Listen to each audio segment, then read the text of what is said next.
Dictation start होगा 5 second बाद। Start. Corona की दूसरी लहर के चलते पूरे देश में इस वक्त लॉकडाउन और अन्य पाबंदियां लागू है। जैसे जैसे इस लहर की भयावहता में कमी आ रही है और कोरोना संक्रमण का उससे होने वाली मौतों की संख्या घट रही है, तमाम राज्य अब पाबंदियों में ढील देने की सोच रहे हैं। कुछ राज्यों ने 1 जून से रियायतें देने का ऐलान कर दिया है। बहुत सारे राज्यों में अभी ऐसी घोषणा नहीं हुई है, मगर होने की उम्मीद है। इस लहर का अनुभव इतना दहला देने वाला रहा है कि सरकारें बहुत सावधानी से कदम उठाना चाहती है। अच्छा होगा कि यह सावधानी लंबे दौर तक बरकरार रहे। पिछले 1 साल में ऐसा अनुभव कई बार हुआ कि जब जब लापरवाही बरती गई, उसके बाद कोरोना के मामले तेजी से बढ़ गए। Paragraph change. दिल्ली के मुख्यमंत्री अरविंद केजरीवाल ने आगामी 1 जून से लॉकडाउन में ढील देने और कुछ आर्थिक गतिविधियों को फिर शुरू करने की घोषणा की है। निर्माण गतिविधियों को तुरंत शुरू करने की वजह यह है कि इनमें बड़े पैमाने पर प्रवासी मजदूर काम करते हैं और कोई नहीं चाहेगा कि वे फिर पिछले साल वाली पीड़ा से गुजरे।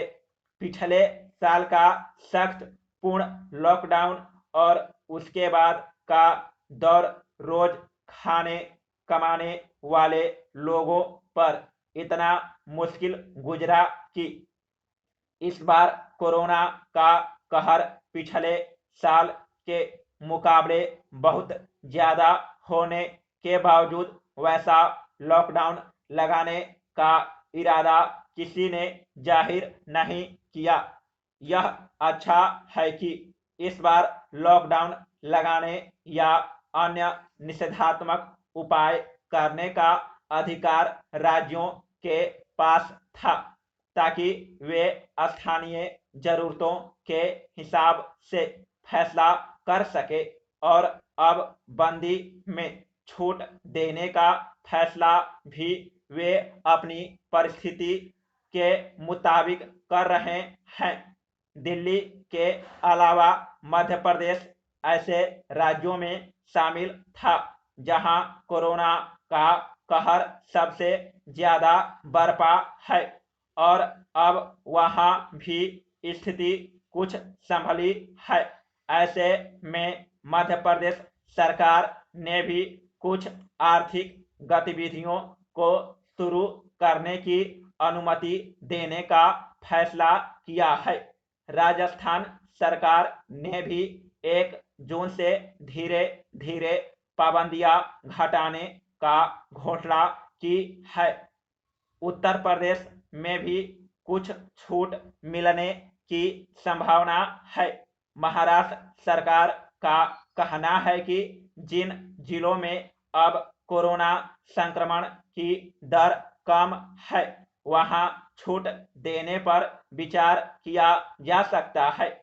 संभव यही है कि अगले हफ्ते से लगभग सारे देश में पाबंदियां हटनी शुरू हो जाएगी। Paragraph change. सारे राज्य बहुत धीरे धीरे पाबंदियां उठाने के पक्ष में हैं। इसकी वजह से कोरोना संक्रमण की रफ्तार थमेगी, लेकिन हमें यह याद रखना होगा कि कोरोना की रफ्तार पर काबू तभी होता है जब सरकार और लोग साथ साथ सावधानियां बरते।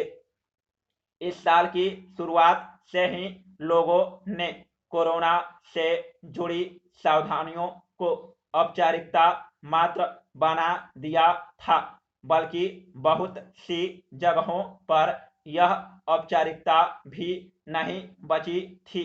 जब कोरोना की दूसरी लहर आई, तब सरकारों ने पाबंदियां लगाई और लोगों ने अपना व्यवहार बदला।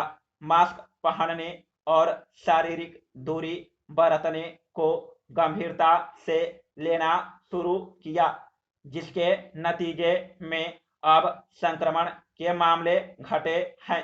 इसलिए यह याद रखना जरूरी है कि घूमने फिरने व कामकाज करने की हमारी आज़ादी लगातार सावधानी बरतने से जुड़ी है।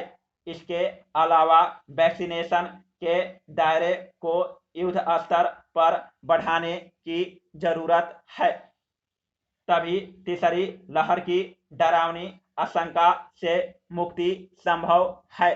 समाप्त।